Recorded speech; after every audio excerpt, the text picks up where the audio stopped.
Chamber को क्या लगता है कि सचमुच में दुकानें सील होनी चाहिए या फिर लगता है कि कोई पॉलिटिकल मामला है? सरकार जो नगर निगम जो होल्डिंग टैक्स हमसे जिस बिल्डिंग की लेती है उसी को आज सील करने का, तो आप होल्डिंग टैक्स हमसे क्यों लेते थे? अगर ये इतना गलत था तो आपको होल्डिंग टैक्स नहीं लेना चाहिए था हमारी उस बिल्डिंग का ना। अपर बाजार की 17 दुकानों को नगर निगम की तरफ से नोटिस भेजी गई है और आज निगम की टीम यहां पर दुकानें सील करने के लिए भी पहुंची थी और सुबह से विरोध प्रदर्शन चल रहा है। इस वक्त झारखंड चैम्बर ऑफ कॉमर्स के अध्यक्ष धीरज तनेजा भी पहुंचे हैं। चैम्बर को क्या लगता है कि सचमुच में दुकानें सील होनी चाहिए या फिर लगता है कि कोई पॉलिटिकल मामला है? देखिए, ये पॉलिटिकल या कोई मामला नहीं है, ये सिर्फ अपने नगर आयुक्त जो हैं उनकी एक जिद है। मामला जब ट्रिब्यूनल में ऑलरेडी चल रहा है और जो 70-80 साल 100 साल पुरानी ये एक मार्केट है, तो 4 दिन में जब तक अगर ट्रिब्यूनल का ऑर्डर आने तक हम इंतज़ार नहीं कर सकते थे क्या? तो इसमें सिर्फ और सिर्फ ये है कि ये मामला उनके रांची में 2 लाख मकान और झारखंड में से 20 लाख मकान है। क्या सरकार या नगर निगम उसको उजाड़ देना चाहती है? इस तरह से क्या व्यवस्था चलती है?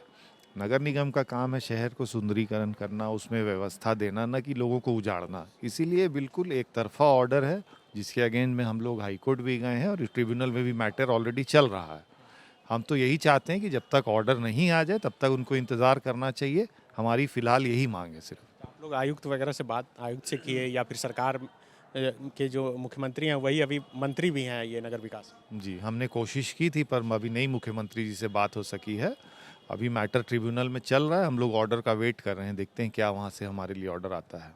तब तक तो दुकानें बंद हैं, नुकसान हो रहा है लगातार। बिल्कुल हो रहा है, ये तो उनको समझना चाहिए कि हम लोग रोजगार देते हैं और ये नुकसान सबके लिए हो रहा है। सरकार के राजस्व का भी नुकसान हो रहा है, हमारे जो कर्मचारी भाई हैं जो हम उस दुकानों में काम करते हैं वो भी हमारे साथ खड़े हैं और व्यापारीगण भी सब यहीं खड़े हैं। तो सर नुकसान तो सबका है, ये तो सरकार को सोचना चाहिए कि नुकसान को कैसे भरपाई हो और इसको कैसे रोका जाए। हमारी मांग तो बिल्कुल सही है कि आप हमें एक मौका दीजिए, कोर्ट में मैटर है, जैसे ही उसका डिसीजन आता है तो आप उसके हिसाब से करिए, रेगुलराइज करिए चीज़ों को, इसको ले करके। ये पुरानी जो बिल्डिंग्स हैं, पुरानी जो बाज़ार है, इनको रेगुलराइज करके, इनको सुव्यवस्थित करके और व्यापार उद्योग चलने दें, जिसको हम ज़्यादा से ज़्यादा लोगों को रोज़गार देते हैं इस पे। आप लोग का आगे का स्टैंड क्या होगा? अभी तो हम फिलहाल तो सरकार से यही रिक्वेस्ट कर रहे हैं कि आप इसका एक रेगुलराइजेशन बिल लाइए, जो भी उसमें डिविएशन है उसका आप फाइन लेकर के इन पुराने बाज़ार को रेगुलराइज करिए। तो ये इसी तरह हर शहर में एक पुराना बाज़ार होता है, दिल्ली में भी है, कलकत्ते में भी है, हर शहर में एक पुराना बाज़ार होता है। तो क्या वहाँ की राज्य सरकारें इसको उखाड़ देती हैं, उसको तोड़ देती हैं?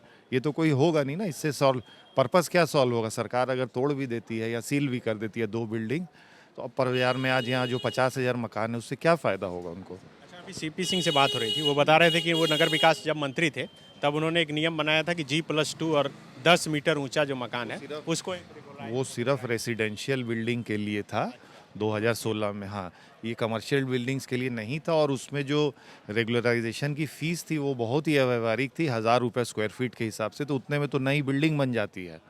तो हम सरकार से यही चाहते हैं कि रेगुलराइजेशन बिल जो लाए वो व्यवहारिक हो, जिससे सबको फ़ायदा उठा सके और सरकार को भी राजस्व मिल सके उससे।